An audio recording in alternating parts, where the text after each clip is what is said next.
2। ये जो पहला पद है कवित्व है, सीख लीनो मीन मृग खंजन कमल नयन, इस पर हम विस्तार से बात कर चुके हैं कि रीतिबद्ध कविता में रीति कवियों ने, दरबारी कवियों ने राजा महाराजाओं की प्रशस्ति करते हुए, उन्हें प्रसन्न करने के लिए, उनकी इच्छा को ध्यान में रखते हुए मीन यानी मछली, मृग यानी हिरण, खंजन खंजन पक्षी, कमल कमल का पुष्प, इन सबके संग्रह से नेत्रों की प्रशंसा की। तुलसी ने भी राम को राजीव लोचन कहा। लेकिन ये कवि तो नायिकाओं के नेत्रों का जब वर्णन करते हैं तो कहीं मीनाक्षी कहते हैं, कहीं मृग नयनी कहते हैं, कहीं खंजन नयनी कहते हैं, कहीं कमल नयनी आदि कहते हैं। तो ठाकुर कहते हैं कि ये कोई कविता हुई कि आपने उपमान इकट्ठे किए, जुटा लिए और कविता करने बैठ गए? ऐसी कविता नहीं होती। तो सीख लीनो मीन मृग खंजन कमल नयन, सीख लीनो यश और प्रताप को कहानो है, या फिर राजा महाराजाओं के यश, उनके प्रताप, उनकी कीर्ति, उनकी ख्याति, उनकी दानवीरता, उनकी युद्धवीरता, उनकी धर्मवीरता, उनकी दयावीरता, इन सब का वर्णन कवि लोग करते रहे। क्योंकि दरबार आश्रित थे तो ये उनकी व्यवस्था भी थी। सीख लीनो कल्प वृक्ष कामधेनु चिंतामणि, और ये उपमान जुटा लिए राजा की प्रशंसा के लिए कि वो तो कल्प वृक्ष की तरह है जिसके नीचे जाने से सारी मनोकामनाएं पूरी होती हैं। कामधेनु गाय की तरह है जो देव गाय मानी जाती है, चिंतामणि की तरह है।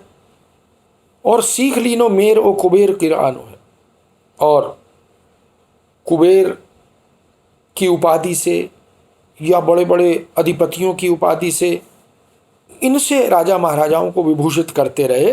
बार बार वही सारी विशेषताएं, वही सारे विशेषण, वही सारे उपमान राजाओं की प्रशंसा में, नायिकाओं की प्रशंसा में, कविता में प्रयुक्त करते रहे। ठाकुर कहत या की बड़ी है कठिन बात, या को नेही भूल कहूँ बांधियत बानो। कहते हैं मेरे लिए, कवि कहते हैं मेरे लिए ये बहुत कठिन है कि मैं इस तरह के उपमानों का जमावड़ा इकट्ठा करूं और कविता कर दूं, किसी की प्रशंसा, किसी की तारीफ में। भूल कर भी वो कहते हैं कि मैं इस तरह की कविता नहीं करना चाहता।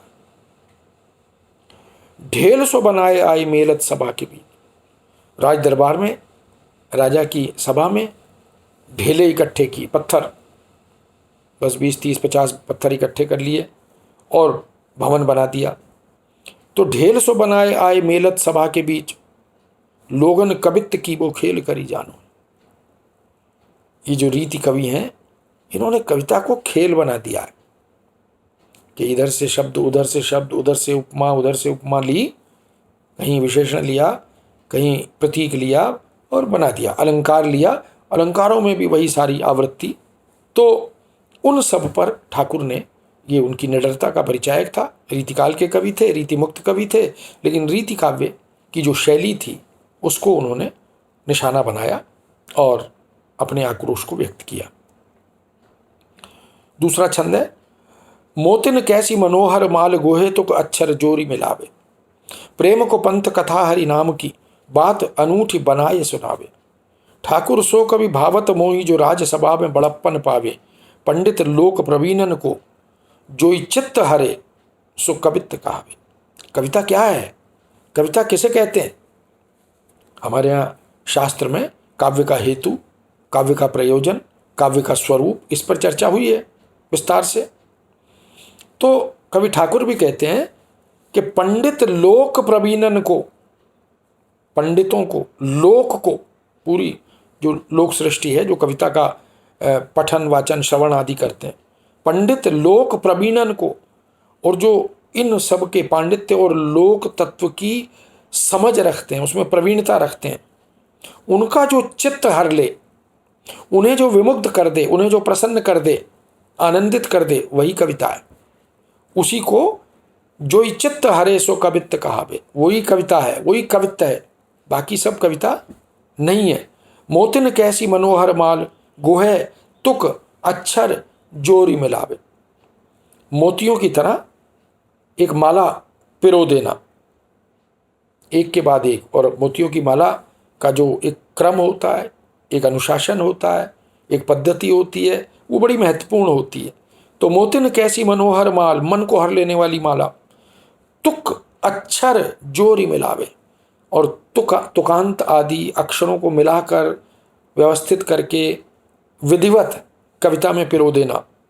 प्रेम को पंथ कथा हरि नाम को, और प्रेम का पंथ है और कथा हरि नाम की है, भगवान की है, अपने आराध्य की है।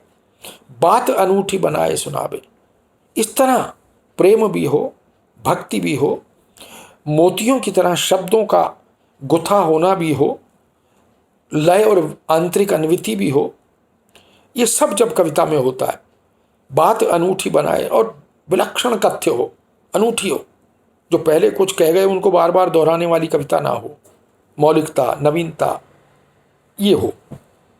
ठाकुर सो कवि भावत मोई, ठाकुर कवि कहते हैं वही कवि मुझे अच्छा लगता है जिसमें ये सारे गुण होते हैं, जिसमें ये सारी विशेषताएं होती हैं।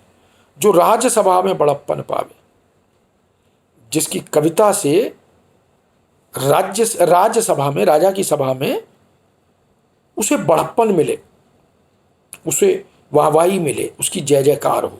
इसका मतलब ये झूठी प्रशंसा न मिले, उसे उसके काम से आंका जाए, तो उसकी प्रशंसा की जाए, उसकी कविता उसकी ख्याति की का आधार बने, पहचान बन जाए।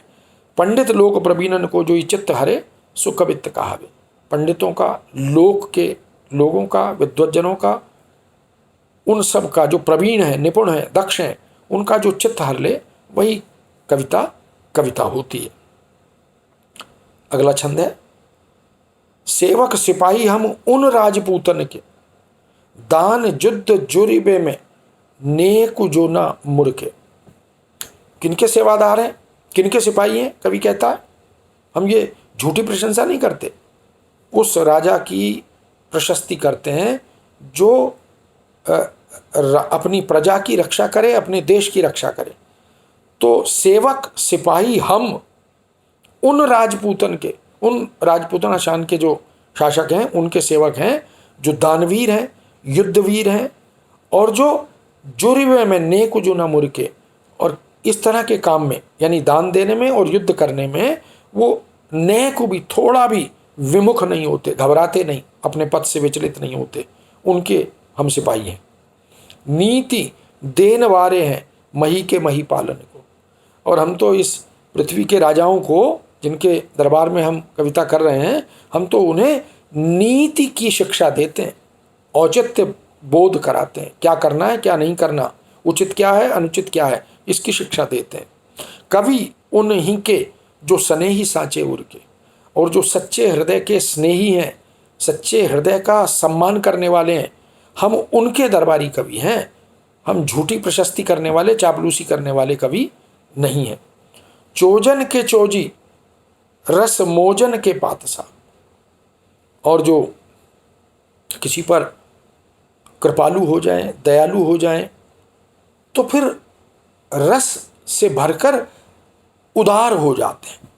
ऐसे बादशाहों के जो बहुत ही विवेक सम्मत व्यवहार और आचरण करें। चोजन के चोजी रस मोजन के बादशाह, रस की मौज में जब आ जाएं तो बादशाहत झलके, और यदि कोई विपरीत आचरण करे तो उनके आचरण के अनुकूल उनके साथ व्यवहार करें, न्याय संगत, औचित्य सम्मत। ऐसी विवेक सम्मत राजाओं के, आश्रयदाताओं के हम दरबारी कवि हैं। तो चोजन के चोजी राम रस मौजन के पातसा, ठाकुर कहावत पे चाकर चतुर के।